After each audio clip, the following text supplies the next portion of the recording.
ಸಾಧನೆಯ ಕನಸು ಗುರಿ ಹೊತ್ತ ವಿದ್ಯಾರ್ಥಿಗಳು ಸ್ಪರ್ಧಾತ್ಮಕ ಪರೀಕ್ಷೆಗಳಿಗೆ ಸನ್ನದ್ಧರಾಗಬೇಕು. ಪ್ರಾಂಶುಪಾಲ ಡಾಕ್ಟರ್ CM ನಾಗರಾಜು ಹೇಳಿಕೆ. ಪಟ್ಟಣದ ಶಾಂತಿ ಭವನದಲ್ಲಿ ಶಾಂತಿ ಪದವಿ ಕಾಲೇಜಿನ ವಿದ್ಯಾರ್ಥಿಗಳಿಗೆ ಸ್ಪರ್ಧಾತ್ಮಕ ಪರೀಕ್ಷೆಗಳ ತರಬೇತಿ ಕಾರ್ಯಾಗಾರಕ್ಕೆ ಚಾಲನೆ. ಸಾಧನೆಯ ಕನಸು ಗುರಿ ಹೊಂದಿರುವ ವಿದ್ಯಾರ್ಥಿಗಳು ಕಲಿಕೆಯ ಹಂತದಲ್ಲಿಯೇ ಸ್ಪರ್ಧಾತ್ಮಕ ಪರೀಕ್ಷೆಗಳಿಗೆ ಸನ್ನದ್ಧರಾಗುವಂತೆ ಶಾಂತಿ ಪದವಿ ಕಾಲೇಜಿನ ಪ್ರಾಂಶುಪಾಲರಾದ ಪ್ರೊಫೆಸರ್ ಡಾಕ್ಟರ್ CM ನಾಗರಾಜು ಕರೆ ನೀಡಿದರು. ಪಟ್ಟಣದ ಶಾಂತಿ ಸಮುದಾಯ ಭವನದಲ್ಲಿ ಶಾಂತಿ ಕಲಾ ವಿಜ್ಞಾನ ಮತ್ತು ವಾಣಿಜ್ಯ ಕಾಲೇಜು ವಿದ್ಯಾರ್ಥಿಗಳಿಗೆ ಆಂತರಿಕ ಗುಣಮಟ್ಟದ ಭರವಸೆಯ ಕೋಶದ ವತಿಯಿಂದ ಆಯೋಜಿಸಿದ್ದ ಸ್ಪರ್ಧಾತ್ಮಕ ಪರೀಕ್ಷೆಗಳ ತರಬೇತಿ ಕಾರ್ಯಾಗಾರದಲ್ಲಿ ಪ್ರಾಸ್ತಾವಿಕವಾಗಿ ಮಾತನಾಡಿದ ಅವರು, ಪ್ರತಿಯೊಬ್ಬರೂ ಭವಿಷ್ಯದಲ್ಲಿ ದೊಡ್ಡ ಕನಸು ಕಾಣಬೇಕು. ಕನಸನ್ನು ನನಸಾಗಿಸುವ ಛಲ, ಆತ್ಮವಿಶ್ವಾಸ ಇರಬೇಕು. ಉನ್ನತ ಹುದ್ದೆಗೆ ಹೋಗುವ ವಿದ್ಯಾರ್ಥಿಗಳ ಸಾಧನೆಗೆ ಈ ದಿನದ ತರಬೇತಿ ಕಾರ್ಯಾಗಾರ ದಾರಿದೀಪವಾಗಿದ್ದು, ಎಲ್ಲ ಮಕ್ಕಳು ಇದರ ಸದ್ಬಳಕೆ ಮಾಡಿಕೊಳ್ಳುವಂತೆ ಅವರು ಕರೆ ನೀಡಿದರು.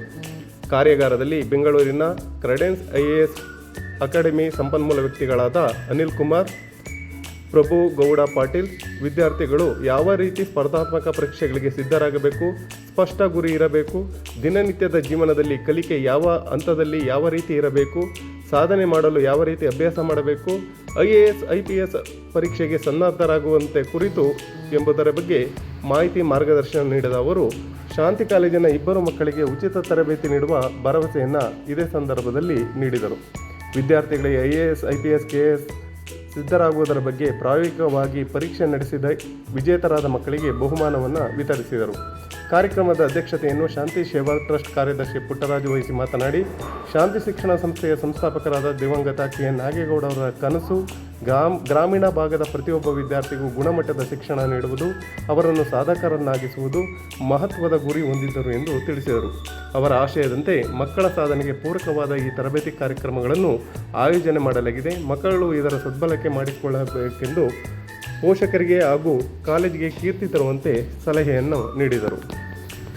ಕಾರ್ಯಕ್ರಮದಲ್ಲಿ ವೃತ್ತಿ ತರಬೇತಿ ಮಾರ್ಗದರ್ಶನ ಸಂಚಾಲಕರಾದ ಡಾಕ್ಟರ್ N ರಾಘವೇಂದ್ರ, IKC ಸಂಚಾಲಕರು ಸೇರಿದಂತೆ ಉಪನ್ಯಾಸಕರು ಭಾಗವಹಿಸಿದ್ದರು. ನಾನು 2014ರಲ್ಲಿ ನೋಟಿಫಿಕೇಶನ್ ಬರುತ್ತೆ, ಡಿಸೆಂಬರ್ಗೆ ನಾನು ಬೆಂಗಳೂರು ಬರ್ತೀನಿ, ನಾನು ಪ್ರಿಪರೇಷನ್ ಆಗಲಿಲ್ಲ ಅಂದ್ಕೊಂಡು ವಾಪಸ್ ಬರ್ತೀನಿ. ವಾಪಸ್ ಬಂದು 14ರಲ್ಲಿ ಡಿಸೆಂಬರಲ್ಲಿ KS ನೋಟಿಫಿಕೇಶನ್ ಬರ್ತದೆ. ಆವಾಗ ನಾನು ಲೆಟ್ಸ್ ಟ್ರೈ ಮೈ ಲಕ್ ಅಂದ್ಕೊಂಡು ನಾನು I entered to this coaching field. 7 ಜನ ಫಸ್ಟ್ ನಾನು ಪ್ಯಾಂಪ್ಲೆಟ್ ಹಾಕ್ಬಿಟ್ಟು 7 ಜನ ನಾನೇ ಪ್ಯಾಂಪ್ಲೆಟ್ ಅಂಟಿಸಿ 7 ಜನಕ್ಕೆ ತಗೊಂಡ್ಬರ್ತೀನಿ. ಅದು ಎಕ್ಸಾಮ್ ಮುಗಿತಾ ಪ್ರಿಲಿಮ್ಸ್ ಮೇನ್ಸ್ ಇಂಟರ್ವ್ಯೂ ಅಂತ 3 ಸ್ಟೇಜ್ ಇರುತ್ತೆ. ಮೇನ್ಸ್ ಮುಗಿತಾ 45 ಮೆಂಬರ್ಸ್ ಆಗ್ತಾರೆ.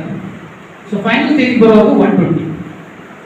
ಆ 120 ಮೆಂಬರ್ಸ್ ಅಲ್ಲಿ ಫಸ್ಟ್ ಬ್ಯಾಚ್ ಅಲ್ಲಿ I got very good result. What is 45 students were in the final list. ಆ ಬೂಸ್ಟ್ ಅಪ್ ನನಗೆ ಏನು ಸಿಕ್ತೋ, ಆ ಬೂಸ್ಟ್ ಅಪ್ ಇಂದ ಇಲ್ಲಿವರೆಗೂ ಈ ಫೀಲ್ಡ್ ಕಂಟಿನ್ಯೂ ಆಗ್ತಾ ಇದೆ.